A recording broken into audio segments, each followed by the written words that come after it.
은혜 갚은 호랑이와 할아버지. 죽어가던 새끼 호랑이를 살렸더니 10년 뒤 목숨을 구하러 나타나다. 은혜 갚은 호랑이와 할아버지. 구독과 좋아요는 이야기를 만드는 큰 힘이 됩니다. 나는 올해 80이 넘었소. 이제는 지팡이 없이는 산길 하나 제대로 오르지 못하는 늙은 나무꾼이 되었지만 평생 산에서 살며 깨달은 것이 하나 있소. 세상에는 반드시 되돌아오는 것이 있다는 것이오. 악은 악으로 돌아오고 은혜는 언젠가 반드시 은혜로 돌아온다는 것이지. 오늘 들려드릴 이야기는 내가 40살 무렵 직접 겪은 일이오. 그해 겨울은 유난히도 매서웠어. 눈이 무릎까지 쌓이고 산짐승들조차 굴에서 나오기를 꺼릴 정도였지. 나는 장작을 하러 깊은 산속으로 들어갔어. 그런데 어디선가 희미한 울음소리가 들렸어. 끼잉, 끼잉. 처음에는 여우 새끼인 줄 알았지. 하지만 소리를 따라가 보니 깎아지른 절벽 아래 작은 동굴이 있었고 그 안에는 피투성이가 된 새끼 호랑이 한 마리가 떨고 있었어. 녀석의 앞다리는 덫에 걸렸던 듯 심하게 찢어져 있었고 눈에는 공포가 가득했지. 보통 사람 같으면 도망쳤을 것이오. 하지만 나는 차마 그냥 지나칠 수 없었어. 어린 것이 얼마나 아팠으면 저럴까.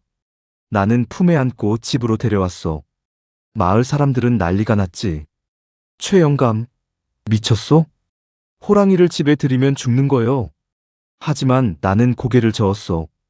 지금은 맹수가 아니라 다친 짐승일 뿐이오. 그날부터 나는 가진 약초를 모두 꺼내 상처를 치료하기 시작했어.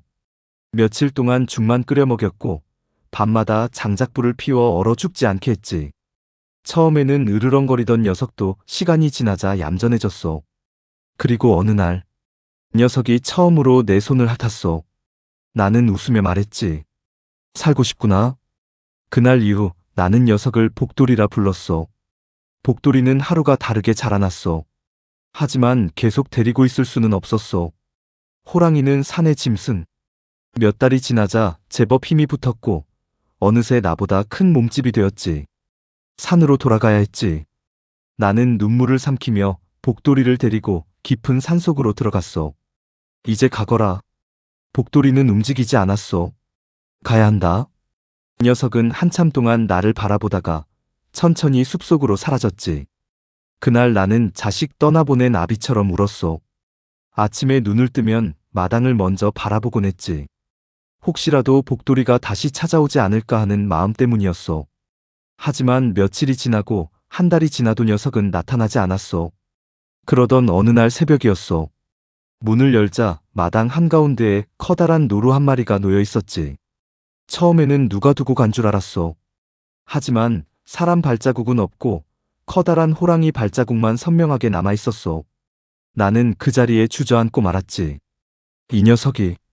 눈물이 왈칵 쏟아졌어. 그날 이후로 이상한 일이 계속되었어. 겨울이면 산토끼가 놓여 있었고 봄이면 귀한 약초가 놓여 있었지. 여름이면 산딸기와 머루가 한가득 담긴 광주리가 나타났어. 마을 사람들은 귀신이 돕는다고 수군거렸지만 나는 알고 있었어. 복돌이가 보내는 선물이라는 것을. 어느 날 밤 잠결에 마당에서 인기척이 들렸어. 문틈으로 살짝 내다보니 달빛 아래 커다란 호랑이 한 마리가 앉아 있었지. 복돌이였어. 녀석은 집 안으로 들어오지 않았어. 그저 내가 잠든 모습을 한참 바라보다가 조용히 산으로 돌아갔지. 그날 나는 밤새 울었어. 사람도 아닌 짐승이 이토록 정을 잊지 않는데 사람들은 왜 서로 등을 돌리고 살아가는지 생각했기 때문이요. 세월은 빠르게 흘렀어. 어느덧 10년이 지났지. 나는 늙었고 아내도 먼저 세상을 떠났어. 혼자 살며 겨우겨우 생계를 이어가고 있었지. 그러던 어느 날 마을에 큰 재앙이 닥쳤어. 탐관오리 한 명이 새로 부임해 온 것이요. 그 이름은 박만호. 백성들 사이에서는 피도 눈물도 없는 자로 악명이 높았어. 그는 세금을 2배로 올렸고 가난한 사람들의 논밭을 빼앗았지. 내가 가진 작은 밭마저 빼앗기게 되었어. 나는 억울함을 호소했지만 소용없었어. 오히려 관아로 끌려가 곤장을 맞게 되었지. 감히 관을 속여? 나는 피투성이가 되어 산속에 버려졌어. 눈까지 내리기 시작했지. 이대로 죽는구나. 그렇게 생각했어. 그때였어. 숲속에서 무언가가 움직였어. 쿠궁, 쿠궁. 거대한 그림자 하나가 나타났지. 처음에는 저승사자인 줄 알았어. 그런데 달빛 아래 모습을 드러낸 것은 거대한 호랑이였어. 황금빛 눈동자, 오른쪽 앞다리에 희미한 상처 자국. 나는 한눈에 알아보았어. 복돌이냐? 호랑이는 낮게 울었어. 그리고 천천히 다가와 내 얼굴을 핥았지. 10년 만의 재회였어.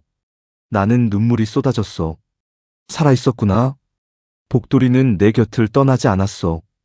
밤새 체온으로 나를 녹여주었고 새벽이 되자 등에 태워 산속동굴로 데려갔지. 그곳에는 놀라운 광경이 있었어. 암컷 호랑이와 새끼 2마리가 있었던 것이요. 복돌이는 나를 가족에게 소개하듯 곁으로 데려갔어. 며칠 동안 녀석들은 나를 돌보았지. 덕분에 목숨을 건질 수 있었어. 하지만 마을에서는 또 다른 일이 벌어지고 있었어.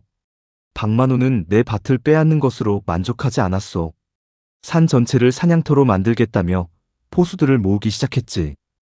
호랑이 가죽까지 노리고 있었어. 복돌이 가족에게도 위험이 닥친 것이요. 어느 날 밤 수십 명의 포수들이 산으로 들어왔어. 총과 창, 덫까지 준비했지. 복돌이 가족은 포위되었어.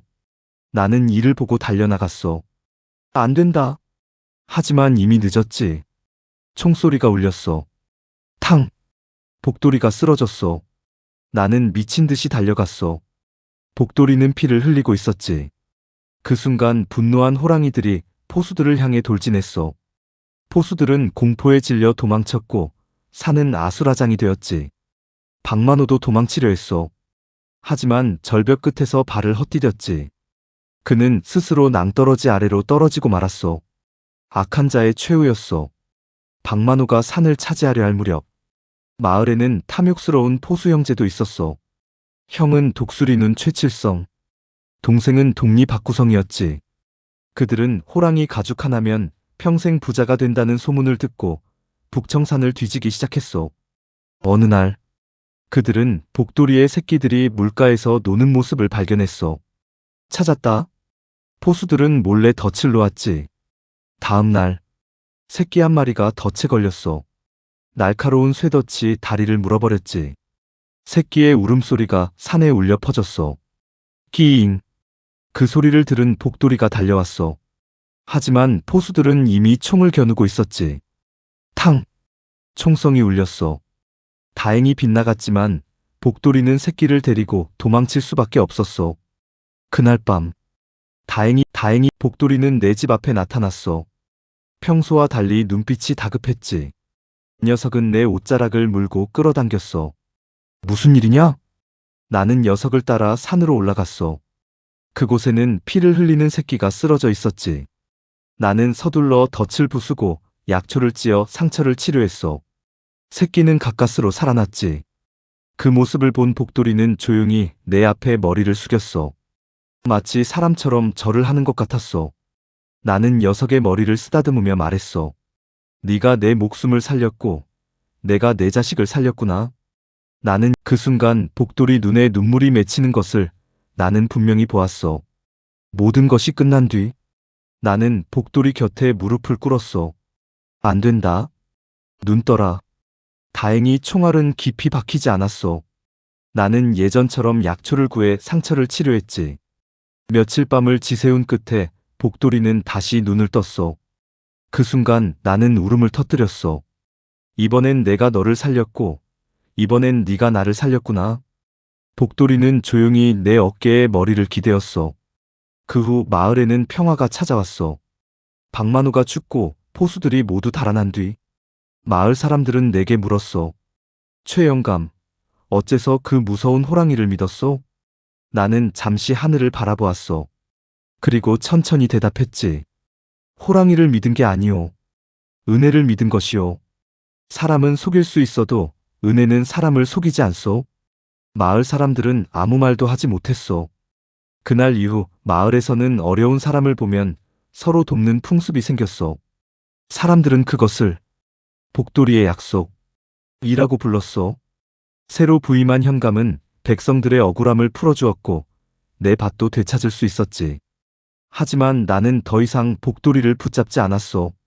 어느 봄날 복돌이는 가족을 이끌고 산으로 돌아갔소. 떠나기 전 녀석은 한참 동안 나를 바라보았지. 그리고 천천히 고개를 숙였소. 마치 사람처럼 감사의 인사를 하는 것 같았소. 그 후로도 해마다 가을이 되면 내 집 앞에는 산삼 한 뿌리, 귀한 약초, 혹은 노루 한 마리가 놓여 있었소.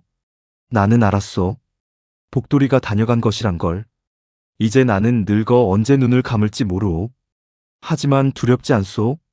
세상을 살며 가장 큰 진리를 배웠기 때문이오. 은혜는 결코 사라지지 않는다는 것. 사람이 잊어도 하늘은 기억하고 짐승조차 은혜를 잊지 않는다는 것을 말이오. 여러분도 살아오며 잊지 못할 은인을 만나셨습니까? 오늘 하루 그분께 감사의 마음을 전해보시는 건 어떨까요? 그 작은 인사가 또 다른 기적을 만들어낼지도 모릅니다.